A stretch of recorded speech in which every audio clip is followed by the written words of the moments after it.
Assalamualaikum warahmatullahi wabarakatuh. Hello guys, hello my student. Stay with me, Lugisti Suryadinata. Nice to meet you for this time. May everything always be running well. Okay, my student, this time we will be learning about the concept of analytical exposition test. Okay, let's begin. Okay guys, okay my student, actually this material special for senior high school student grade 11 for social and science program. Okay, next. The first, we are learning about social function of analytical exposition text. There are three items of social function of analytical exposition text. The first, to persuade the reader that something is the case. Second, to persuade the reader that the idea is important matter. The third, to persuade the reader by providing some logical argument. If we translate into Indonesia, it means that jika kita terjemahkan ke dalam bahasa Indonesia, social function ini adalah purpose atau tujuan. Tujuan kita menulis atau membuat text analytical exposition. Adapun tujuannya adalah ada tiga. Yang pertama, to persuade the readers that something is the case. Membujuk para pembaca bahwa sesuatu yang kita hadirkan itu adalah memang sebuah kasus. Dan yang kedua, to persuade the readers that the idea is important matter. Membujuk para pembaca bahwa ide yang kita presentasikan, yang kita tulis itu adalah sesuatu yang penting. Dan yang ketiga, to persuade the readers by providing some logical argument. Membujuk para pembaca dengan cara kita harus memberikan beberapa alasan-alasan yang logical, masuk akal maksudnya ya. Okay, next student. The second, we are learning about genre structure. There are three items of genre structure of analytical exposition text. The first, thesis, second, argument, and the third, reiteration. Okay, next, one by one, we will be learning about it. Okay, now thesis. In the thesis of analytical expositions, ya, di dalam thesis analytical exposition, there are three items. First, opening remark. Opening remark ini apa? To catch the reader attention. Nah, pada bagian opening remark ini kita to catch the reader attention itu maksudnya mengambil perhatian para pembaca. And then the second position, posisi, introduce the topic and indicate the writer position. Jadi pada bagian position ini, position of thesis ini, kita memperkenalkan topik, ya, dan memperkenalkan posisi seorang penulis itu sebagai apa. And then the third, preview. Dalam bagian preview ini, apa yang kita lakukan? To outline the main argument to be presented. Jadi kita memunculkan argumen utama yang akan kita presentasikan. Okay, my student, next. Still about thesis, ya. Ini adalah contoh tesis. Coba perhatikan. There are three items of this thesis. The first, opening remark, second, thesis, and the third, review. Nah, ini adalah contoh tesis. Coba perhatikan tulisan yang berwarna biru yang pertama ya. Many people think that their money will be safe whenever it is close to them. This idea is quite accepted because they need it every time. However, they don't think what will happen to them if they always bring their money wherever and whenever they go. One of the best ways of keeping money is keeping it in a bank. Jadi maksudnya pada bagian opening remark ini kita to catch the reader attention ya, mengambil perhatian para pembaca, bisa juga listener atau pendengar, tentang apa yang akan kita bicarakan. Jadi di sini dikatakan, many people think that their money will be safe whenever it is close to them. Jadi orang-orang itu berpikir bahwa uang itu akan aman kapanpun kalau uang tersebut dekat dengan mereka. This idea is quite accepted. Jadi ide ini sebenarnya bisa diterima because they need every time. Karena mereka membutuhkannya setiap waktu. However, namun, they don't think what will happen. Jadi, namun mereka tidak berpikir tentang apa yang akan terjadi to them, kepada mereka. They always bring their money whenever and wherever they go. Jadi, apa resikonya kalau mereka selalu membawa uang kemanapun dan kapanpun mereka pergi. Jadi, salah satu cara, one of the best ways of keeping money, atau cara yang terbaik dalam mengamankan uang, keeping it in the bank. Jadi menyimpannya di dalam bank. Nah, ini adalah opening remark dari seorang penulis. Okay, my student, next about thesis. Look at the red words. Perhatikan kalimat-kalimat yang berwarna merah. Saving money in a bank benefits people in various ways. Jadi, tesisnya di sini dikatakan menyimpan uang di dalam bank, ya, menyimpan uang dalam sebuah bank menguntungkan orang dalam berbagai hal. Oke, ini tesisnya. Oke, my student. Now look at the green words. Kata-kata atau kalimat yang berwarna hijau. Keeping it safe, avoiding crime, and increasing its amount are good reason to save money in a bank. Jadi previewnya atau pemikiran awalnya yang dihadirkan sini adalah menyimpan uang itu aman, ya, aman kalau kita simpan di bank. Seperti kita bisa menghindari crime, ya, kejahatan. Kemudian increasing its amount, jadi meningkatkan jumlahnya, itu adalah alasan-alasan kita menyimpan uang di bank. Okay, my students, next. Now we are talking about argument. Okay.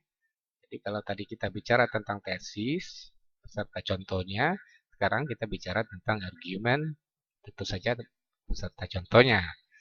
Okay, argument. Each of the argument must have, masing-masing argumen itu harus memiliki the first point.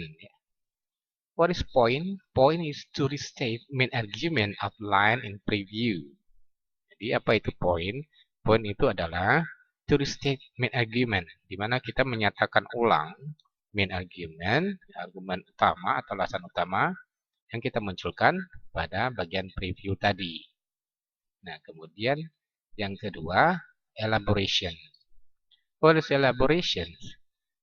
Elaboration is to develop and support each point or argument. Jadi elaboration itu adalah how to develop, bagaimana kita mengembangkan and support, mendukung each point or argument, masing-masing poin atau argumen yang kita presentasikan atau alasan-alasan yang kita presentasikan tersebut. Nah, pada bagian elaborasi ini kita melakukannya. Okay, my student, next.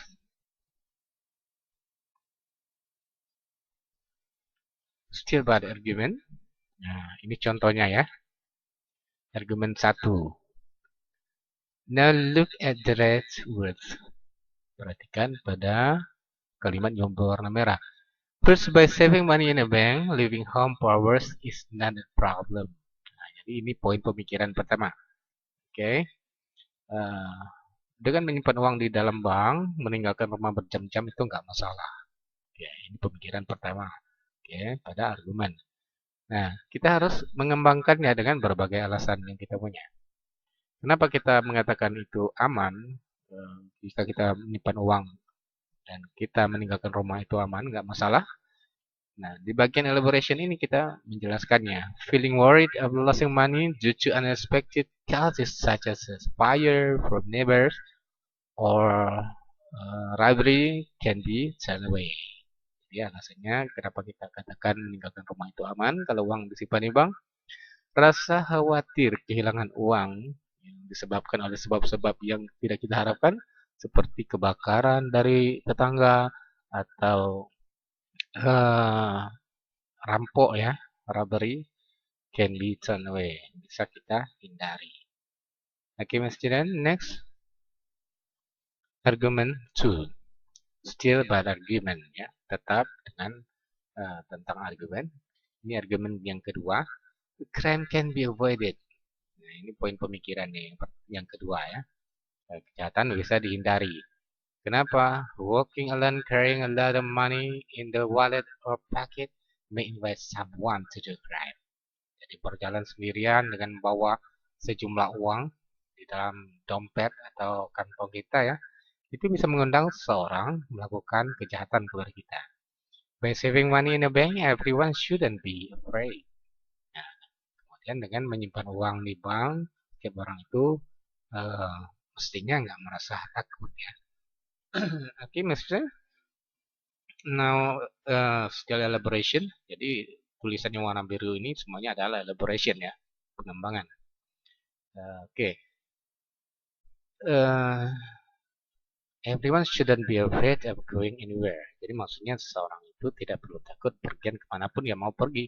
And whenever, dan kapanpun they need quick cash, dan kapanpun mereka membutuhkan uang cepat, ATM, ya ATM, card will always be ready to help them. Jadi kartu ATM selalu siap membantu mereka. Oke, maksudnya it is argument 3. Finally, the amount of money in the bank may increase. Nah, ini pokok pemikiran yang ketiga. Ya. Akhirnya jumlah uang di bank itu bisa meningkat. Kenapa? Nah, ini alasannya. All of the bank offer high interest to attract people to save their money there. Jadi semua bank itu menawarkan suku bunga yang tinggi ya untuk menarik orang-orang untuk menyimpan uang mereka di bank.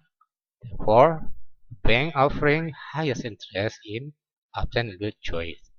Bahkan bank itu menawarkan bunga yang tertinggi dalam seringkali menawarkan bunga tertinggi pada pilihan-pilihan tabungan yang tertentu, yang khusus ya. Oke. Okay. Next. Now we are talking about reiterations. What is reiteration? Okay, reiteration is also known as conclusion. Jadi reiteration ini juga dikenal sebagai conclusion atau kesimpulan. To restate writer position, to restate the thesis by using different words. Nah, jadi reiteration ini juga dikenal atau diketahui sebagai kesimpulan, tapi kesimpulan yang bagaimana dulu? Nah, di sini dikatakan to restate writer position, untuk menyatakan ulang posisi penulis, kemudian to restate untuk menyatakan ulang the thesis by using different words. Dengan menyatakan ulang pemikiran penulis tadi dengan menggunakan kalimat-kalimat yang lain. Okay, next students, next. Nah, ini contoh dari reiteration dari sebuah bank tadi ya, dari teks yang kita bicara tentang bank tadi. Although saving money in a bank is not very popular, this way should be reconsidered as it offers people to keep their money safely.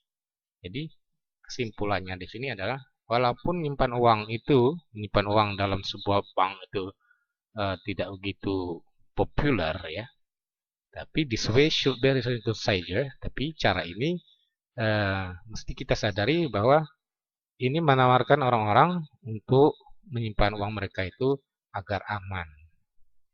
Okay, my student, next. Now we are talking about lexico-grammatical features atau ciri kebahasaan dari analytical exposition text. First, focusing on human and non-human participant. The second, using simple present tense. The third, using relational process. The fourth, using causal conjunction and nominalization. Jadi maksudnya ciri kebahasan yang kita pakai pada analytical exposition text ini ada 4. Yang pertama, dia bisa fokus kepada manusia ataupun bukan manusia ya, tokohnya maksudnya ya. Yang kita bicarakan itu bisa manusia, bisa juga kita membicarakan dan membahas yang bukan manusia. Oke, okay, using simple present tense. Nah, di sini kita menggunakan tenses simple present ya. Simple present itu maksudnya bagaimana kita menggunakan aturan kalimat dalam waktu sederhana di masa sekarang. Oke, the third, using relational process, kita menggunakan proses saling berhubungan. Oke, saling berhubungan. Contohnya tadi ada point, ada elaboration ya, ada pokok pemikiran, kemudian ada pengembangan yang diikuti oleh argumen-argumen yang masuk akal. Nah, itu maksudnya relational process. Kemudian using causal ya, using causal conjunction and nominalization. Jadi menggunakan hubungan sebab akibat ya, and nominalization. Dan menggunakan nominalization itu maksudnya poin-poin yang jelas yang kita gunakan. Okay, my students, I think it's enough about analytical exposition text. We just have learned about analytical exposition text. I hope you have got it, and I hope you will be able to practice it in your daily life. Okay, my students, see you next time. Bye-bye. Assalamualaikum warahmatullahi wabarakatuh.